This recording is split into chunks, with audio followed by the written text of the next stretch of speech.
चंदा ने पूछा तारों से, तारों ने पूछा हजारों से, सबसे प्यारा कौन है पापा। હવે બોલ મેરે પાપા, બોલ હવે મેરે પાપા એમ બોલવાનું તારે.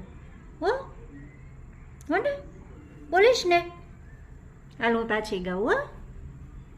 चंदा ने पूछा तारों से, तारों ने पूछा हजारों से, सबसे प्यारा कौन है पापा. મેરે પાપા બોલવાનું હતું. હું બોલવાનું હતું? મેરે પાપા. આખો દિવસ મેરે પાપા બોલ્યા કરે. જ્યારે બોલવાનું કહે ત્યારે બોલે નહીં. હા.